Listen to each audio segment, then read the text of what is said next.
Assalamualaikum warahmatullahi wabarakatuh. Saya Raihana Sahif Fakiha dari kelas 11F akan menjelaskan 3 materi matematika, yaitu fungsi inverse, fungsi komposisi, dan busur lingkaran. Yang pertama yaitu fungsi inverse. Apa itu fungsi inverse? Fungsi inverse adalah konsep dalam matematika yang digunakan untuk membalik fungsi asli. Jika memiliki fungsi fx yang memetakan x ke y, maka fungsi inversenya yang dinotasikan sebagai f inverse x akan memetakan y kembali ke x. Sifat-sifat fungsi inverse. Fungsi inverse hanya dapat didefinisikan untuk fungsi yang satu-satu atau injektif.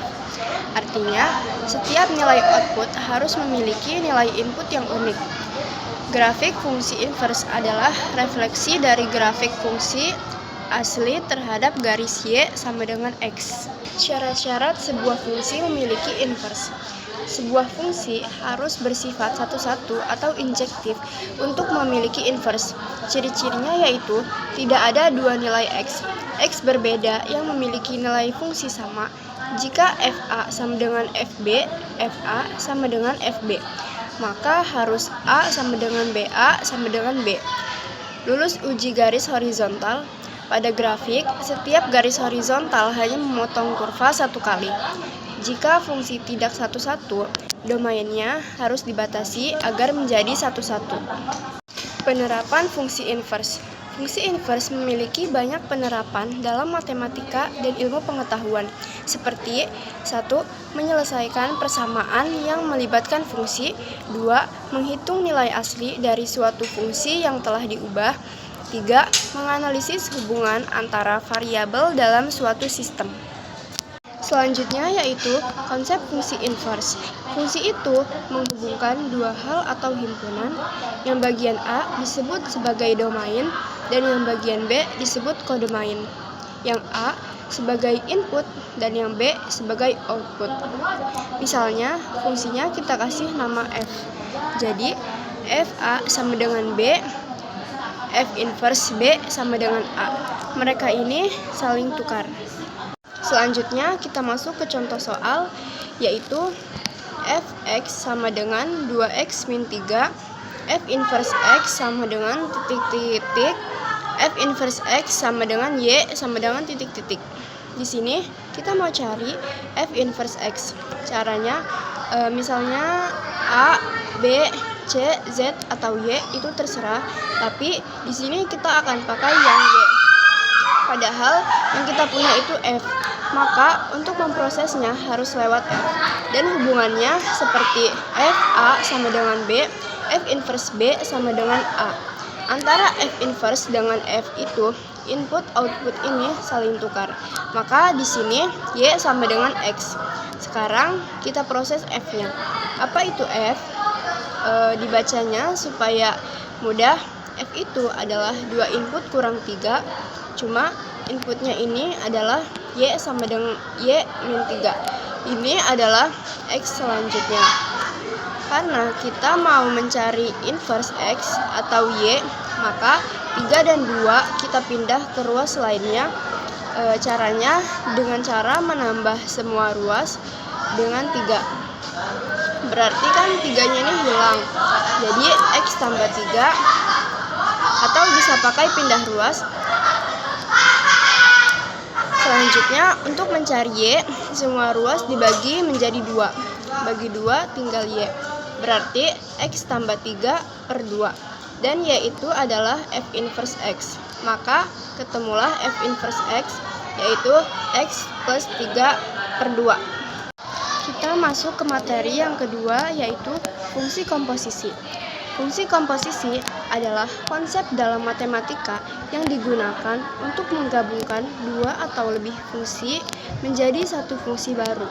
Jika memiliki dua fungsi fx dan gx, maka fungsi komposisi dari f dan g yang dinotasikan sebagai fogx atau fgx adalah fungsi yang diperoleh dengan menerapkan fungsi g pada x terlebih dahulu, kemudian menerapkan fungsi f pada hasilnya. Sifat-sifat fungsi komposisi. Fungsi komposisi tidak komutatif, artinya f(O(Gx) sama dengan GOFX. Yang kedua, fungsi komposisi asosiatif, artinya FOGOH sama dengan FOGOH. Selanjutnya ada penerapan fungsi komposisi. Fungsi komposisi memiliki banyak penerapan dalam matematika dan ilmu pengetahuan seperti 1. Menyelesaikan persamaan yang melibatkan fungsi. Yang kedua, menganalisis hubungan antara variabel dalam suatu sistem. Dan yang ketiga, membuat model matematika untuk sistem yang lebih kompleks. Di sini ada konsep fungsi komposisi. Komposisi itu simpelnya adalah fungsi di dalam fungsi. Misalnya ada fungsi fx sama dengan 3x plus 2. X-nya diganti menjadi 2, jadi f2 sama dengan x-nya diganti jadi 2.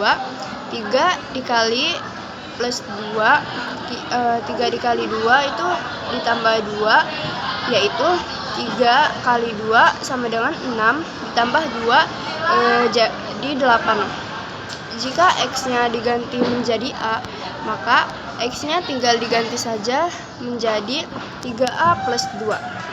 Sekarang, kalau x-nya diganti jadi fungsi gx, maka akan jadi fgx. Artinya, x-nya diganti dengan gx, yaitu 3 kali gx plus 2. Jadi, di dalam fungsi fx dimasukkan fungsi lain, yaitu gx. Maka, ini merupakan fungsi komposisi.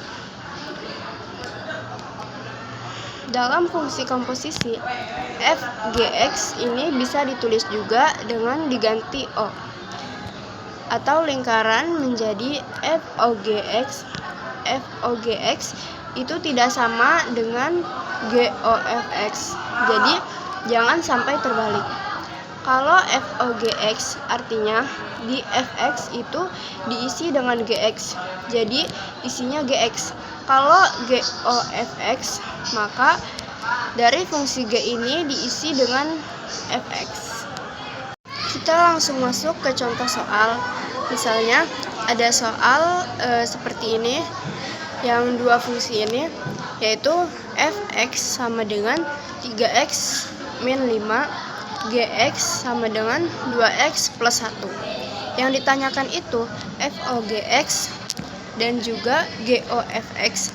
Maka caranya itu kalau fOGX tadi kan sama dengan f di dalamnya diisi gx, sehingga di fx-nya x-nya diganti sama gx, maka fx-nya yaitu 3x min 5, x-nya diganti sama gx, gx min 5, gx-nya x2 plus 1 min 5 sama dengan 2x min 4.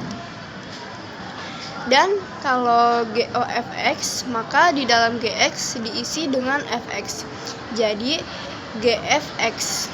Sehingga di dalam gx ini diisi dengan fx, f-nya diganti dengan fx. 2fx plus 1, fx-nya adalah 3x min 5. Maka ini dikalikan 3x min 5 plus 1. Ini kita kali pelangi menjadi 6x min 10 plus 1, yaitu 6x min 9. Kita masuk ke materi yang terakhir, yaitu busur lingkaran. Apa itu busur lingkaran? Busur lingkaran adalah bagian dari lingkaran yang dibatasi oleh dua titik pada lingkaran tersebut. Busur lingkaran dapat diukur dalam satuan sudut atau panjang. Busur lingkaran adalah bagian dari lingkaran yang dibatasi oleh dua titik pada lingkaran tersebut. Busur lingkaran dapat berupa busur kecil atau minor, atau busur besar mayor, tergantung pada ukuran sudut yang dibentuk oleh dua titik tersebut.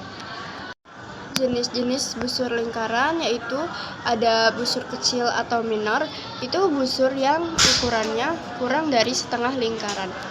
Dan busur mayor atau busur besar atau busur mayor itu busur yang ukurannya lebih dari setengah lingkaran.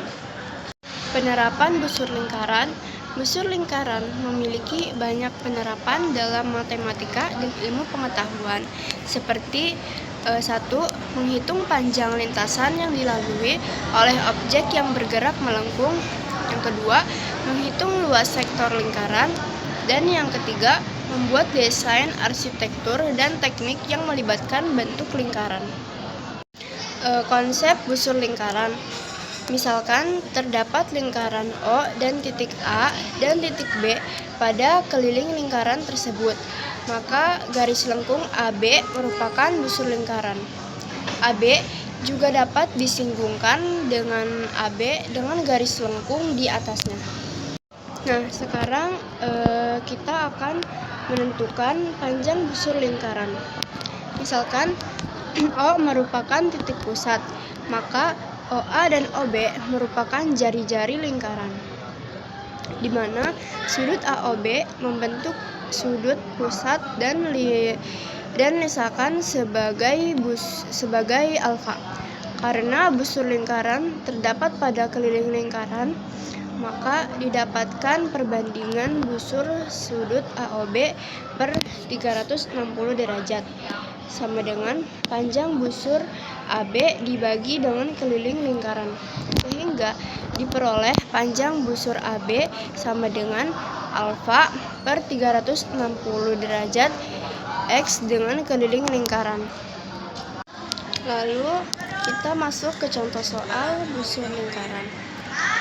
Jika sebuah busur lingkaran memiliki jari-jari 14 cm dan besar sudut pusatnya adalah 110 derajat, maka panjang busur lingkaran adalah, soalnya itu diketahui jari-jari atau R-nya itu 14 cm, sudut pusatnya atau alfanya 110 derajat, dan yang ditanyakan adalah panjang busur lingkaran yang terbentuk. Panjang busur dapat dihitung, yaitu sama dengan alfa per 360 derajat dikali dengan keliling lingkaran, sehingga panjang busur sama dengan alfa sebesar 110 derajat dikali dengan keliling lingkaran dirumuskan dengan 2 pi kali R dan dibagi dengan 360 derajat. Selanjutnya, ini kita substitusikan nilai pi dan nilai R-nya. Berarti 14 dibagi dengan 7. Dapat kita sederhanakan, yaitu hasilnya adalah 2 dan diperoleh hasil akhirnya adalah 26,89 cm. Dengan demikian, dapat kita simpulkan bahwa panjang busur lingkaran adalah 26,89. Sekian materi yang dapat saya sampaikan, kurang lebihnya mohon maaf. Wassalamualaikum warahmatullahi wabarakatuh.